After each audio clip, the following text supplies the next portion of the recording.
Why John Florio had to mock Robert Greene? Why John Florio had to mock Thomas Nashe? For this reason.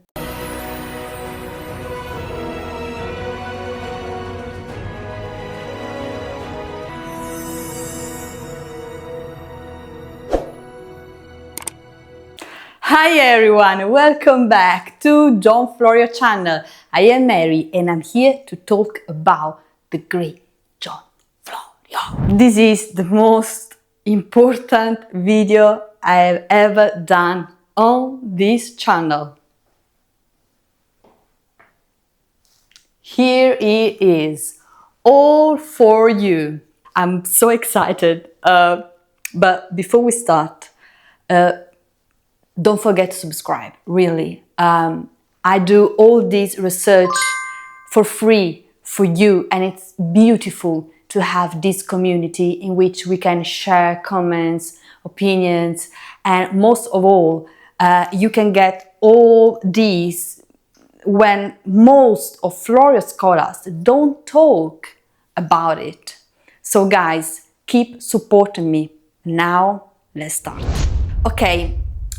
When we think about Shakespeare, we know that the first and most important allusion to Shakespeare is found in Robert Greene, Groatsworth of Wit, published in 1592.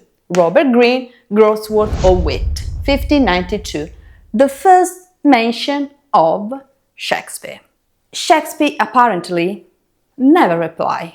We don't have letters, documents, or epistles written by Shakespeare in which he replies to these harsh and vehement attacks the Greene Nashe did to him. What I will show you today is the documented proof, and listen carefully, documented. This is not speculation. It's documented because there are words on paper. It's the documented proof that the man the Nashe and Greene attacked was John Florio. So, Groatsworth, 1592. The first time Robert Greene and Thomas Nashe mentions this shake scene and the upstart crow. Shakespeare is described as an upstart crow, beautified with other feathers, that with his tiger's heart wrapped in a player's hide, supposes he is well able to bombast out a blank verse as the best of you, be an absolute Johannes factotum, in his own conceit the only shake scene in a country. The traditional interpretation of this passage reads an accusation of plagiarism. Upstart crow. Upstart because he is a plagiarist, and crow because of his dark complexion. Also, Nashe underlines that this man is hiding behind an actor, with his tiger's heart wrapped in a player's hide. Moreover, the famous line "tiger's heart" is found in Henry VI, or tiger's heart wrapped in a woman's hide. Moreover, this line can be found in John Florio's first work, First Fruit, 1578, in which John Florio writes a reference to the woman's heart of tiger. So, Groatsworth of Wit, first allusion to Shakespeare, in which Shakespeare is accused of plagiarism, and we have a pun, Shakespeare shake scene. So this implies that the pun was already understood, which means the Shakespeare was already popular. So if Shakespeare was already popular, what happened before this attack? Let's take a step back with the quarrel that Thomas Nashe and John Florio had. Now, to begin with, Florio and Nashe were not friends. The quarrel between Nashe and Florio can be traced in everything the two men ever published during their career. Greene's Groatsworth, is the same criticism that we also find in Thomas Nashe's Menaphon, published in 1589, whose introduction was also written by Thomas Nashe. And in this preface we find the same criticism of an anonymous plagiarist. So, in the Menaphon 1589, again Nashe and Greene, the same attack. Now, in 1611, William Vaughan wrote a work, Spirit of Detraction. Who was William Vaughan? William Vaughan was a contemporary of Shakespeare, a contemporary of John Florio. He mentions quite frequently John Florio in his works. In 1611, William Vaughan wrote The Spirit of Detraction, a book in which he writes about the literary controversies of his time. In this book, he makes a reference to Thomas Nashe's Menaphon, and he makes a reference by taking a line that he borrows from Nashe's Menaphon. This is the line, nihil dictum quod non dictum prius. What does this line mean? It's a reference to the famous attack that Nashe did to Shakespeare, because in the Menaphon, with this Latin line, Thomas Nashe writes, there is nothing new to be said, every idea has already been thought of. So the same concept, the same idea of the upstart crow, who borrow, translate, readapt and steals the works of others. At which last imputation, though I confess this ancient saying makes for them, nihil dictum, quod non est dictum prius, that nothing can be spoken but what is spoken of before. Mrs. Frances Eades, John Florio and Giordano Bruno Scola published a book, A Study in Love's Laws. In this book, she writes that Sir William Vaughan, in The Spirit of Detraction, defends John Florio for that line, nihil dictum quod non dictum prius. Mrs. Eades writes that in the Menaphon, Thomas Nashe attacked John Florio by writing that Florio was an empty head, someone who just copied others. And Nashe wrote, nihil dictum quod non dictum prius. William Vaughan, defending John Florio in 1611, takes this line from Nashe's Menaphon. And Frances Eades, analyzing Love's Laws, writes, William Vaughan in 1611 was defending John Florio because Nashe in the Menaphon was attacking him by writing that Florio was an empty head. So Frances Eades confirmed that Thomas Nashe in the Menaphon was attacking John Florio. Let's keep reading the lines of the Menaphon, because when Nashe criticizes and attacks this plagiarist in the Menaphon, he makes different descriptions of this plagiarist. In the Menaphon, as you can see here, these are the words that Nashe used to describe the plagiarist that we found again in the Groatsworth of Robert Greene. In the Menaphon, Nashe writes that this plagiarist, I can but engross some deep-read schoolmen or grammarians. So first we understand that the subject is someone who has to do with grammar, he's a grammarian. Second, in the next passage it becomes even more detailed. Or the Italianate pen that, of a packet of pilferys, affords the press a pamphlet or two in an age, and then, in disguised array, vaunts Ovid's and Plutarch's blooms as their own. So the man attacked by Nashe in the Menaphon is either someone who is Italian or loves Italian literature or is Italianate. The circle narrows in terms of identifying who Nashe is talking about. Indeed, I must needs say the descending years from the philosophers' Athens have not been supplied with such present orators as were able in any English vein to be eloquent of their own. But either they must borrow invention of Ariosto and his countrymen, take up choice of words by exchange in Tully's Tusculans and the Latin historiographers' storehouses. What he's writing here, Nashe, he is comparing ancient writers with today writers. He said before they were great orators, great writers, today they just copy and translate. They just steal from Italian Renaissance, from Ariosto, Boccaccio and other writers. Nashe did not agree with this, and I made a video last time in which I showed you that they were against translators, Florio against the academy wits. Nashe was against this idea of writing and against translators, because for Nashe they flooded England with dangerous readings. So for Nashe, Florio was dangerous, and the most successful at the time was John Florio. So in the Menaphon, Nashe attacks someone who has to do with grammar, is a grammarian, is a plagiarist, is Italianate, and is a translator.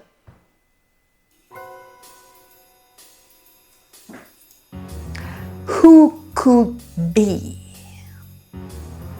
But that's not all. Let's move on, because in Second Fruits 5091, after the Menaphon published in 5089, John Florio replies. Florio replies to the attacks of Thomas Nashe and Robert Greene. It's 1591. Why should Florio attack Nashe and Greene? What did they write 2 years earlier? The first 3 lines of Second Fruits are a reference to Robert Greene.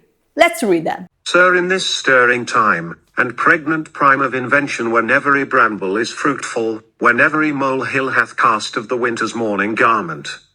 Between 5089 and 1591, in 1590, Robert Greene published a work titled Morning Garment. And how Florio describes this morning garment as a molehill. Now try to picture a molehill. So he gets attacked in 1589 and he replies by writing that Greene's works are a pile of shit.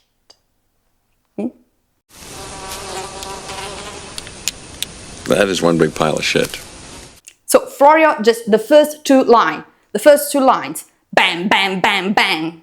In the same page, he also attacks Greene's best friend, Thomas Nashe. But before mentioning Florio's reply, let's make another example of another attack that Nashe did to Florio. I told you, the quarrel between Nashe and Florio can be traced in everything the two men published during their career. This is no conspiration, there's nothing secret, there are no hidden messages or weird theories. It's all words on papers. It's clear. It's the plain truth. So, 5089, another work of Thomas Nashe, Anatomy of Absurdity. We are here, those years, Menaphon 5089, Anatomy of Absurdity 5089, 2 works, 2 attacks by Nashe and Greene to Florio. What Nashe writes to Florio? Let's read it. This green fruit, being gathered before it be ripe, is rotten before it be mellow, and infected with schisms before they have learned to bridle their affections. The fruit Nashe is talking about is John Florio First Fruits, published in 5078. When Nashe attacks Florio's First Fruits by writing that it's ripe and rotten in 5089, in 1591, John Florio replies by writing, Aye, but thou wilt say my fruits are windy, I pray thee keep thy vinder to cool thy pottage. Aye, but they are rotten, what, and so green. What Florio is writing here? Florio is writing, you write that my fruits are ripe and that they are rotten. Are they ripe or are they rotten? So it's just a pam, pam, pam, pam. He replies to everything Nashe and Greene wrote. And Florio keeps replying to Nashe by writing this important line. Bestow 3 years' toil in manuring a barrain plot, and have nothing for their labour but their travel. The reason why, because they leave the low dales, to seek thrift in the hill countries, and dig for gold on the top of the Alp, when Aesop's cock found a pearl in a lower place. Florio here is writing something very important. He is saying, you are snobbish. You are a university wit. You think you are an erudite author, but you spend 3 years and you write a barren plot. Why? Because Nashe spent 3 years at a university. Florio also writes, you think that to be a great writer, someone should dig gold at the top of the Alps. Florio is making a metaphor. He is writing, you think that to write something great, you have to find a writer in an erudite circle. But this is not the truth, because Aesop found a pearl in a lower place. You can find a brilliant mind in a lower environment. Also, John Florio, why cites Aesop? Because Nashe frequently cited Aesop in his work. He was at Cambridge for 3 years, but did not complete his studies. This is why Florio writes for a barren plot. But let's move on. Other replies in the banter between Nashe and Florio. In the Menaphon, Thomas Nashe wrote that poets and writers are heavy drinkers, which their dagger drunkenness, although it might be excused with tam marti, quam mercurio. This motto is the equivalent of as much arms as letters, because the god Mercury symbolizes letters. And again, Nashe criticized those scholars, like Florio, who prefer moderation and didn't drink. Tush, say our English Italians, the finest wits our climate sends forth are but dry-brained dolts in comparison of other countries. Nashe is writing that English Italians, who could be this English Italian, is someone who is dry-brained. And he's not a heavy drinker. John Florio, in Second Fruits, replied to this as well by writing, who among many that bear their crests high, and mingle their titles with tam marti quam mercurio, are an unfeigned embracer of virtues, and nourisher of knowledge and learning. This quarrel tam marti quam mercurio is the connection between the attacks of both Florio and Nashe. One in Menaphon, 5089, the other in Second Fruits, 5091. This makes it clear that there was no friendship between Thomas Nashe and John Florio. And I say it because, unfortunately, scholars like Mrs. Yeats, Frances Yeats, in her great biography about John Florio, because she did an amazing work, but in that biography she wrote the Nashe and Florio were friends. She wrote something so outrageous. I don't know why she wrote it, to be honest, but she wrote that Florio and Nashe were friends, when you can see by all these these people, as Nashe and Greene, since the very beginning of Florio's career, kept attacking him. And Florio always replied, always, because Florio always had the last word, always. Now we can understand from Florio's replies that these people were kind of aggressive towards Florio. And when he keeps replying to them, in Second Fruits, Florio writes the final line. As for me, for it is I, and I am an Englishman in Italian. Which solves the problem of finding out who is the Italianate pen mentioned in Menaphon. As for me, for it is I, and I am an Englishman in Italian. I know they have a knife at command to cut my throat. An English Italianate is a devil incarnate. An Englishman in Italian, an English Italianate. For Florio, the main reason of this aggressive attitude of these people was the fact that he was half English, half Italian. This is why the Italianate pen.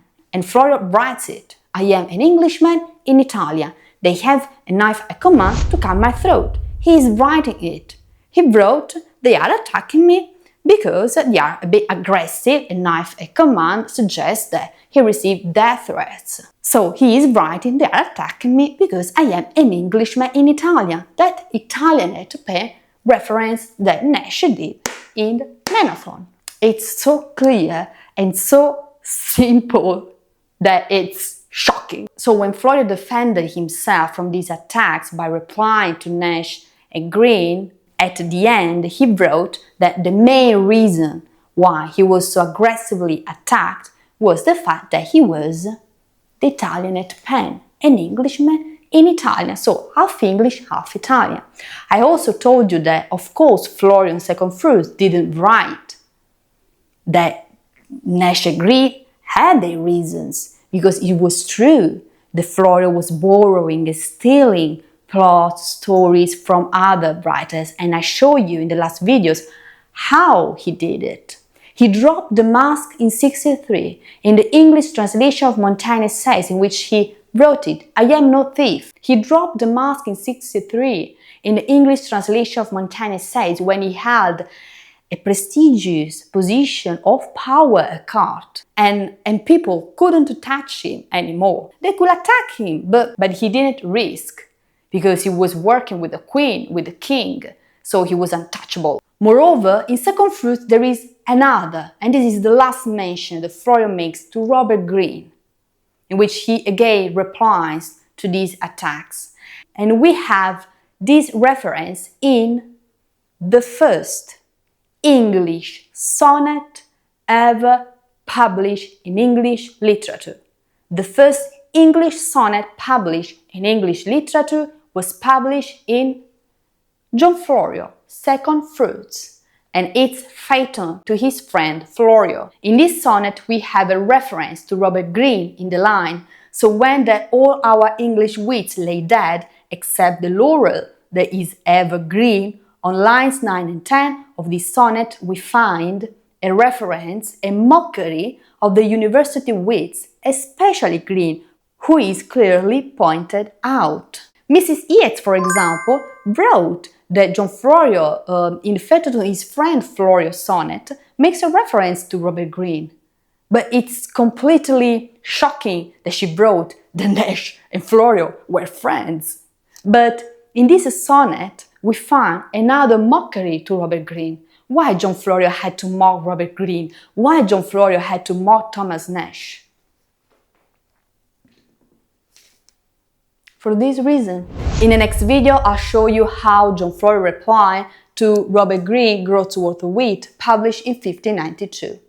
After Second Fruits, John Florio published in 1598 A World of Words, the first Italian-English dictionary, and he dedicated the work to the 3rd Earl of Southampton. In that letter, Florio replied to these attacks made in 1592 and to the famous Johannes Factotum. Stay resolute. Bye.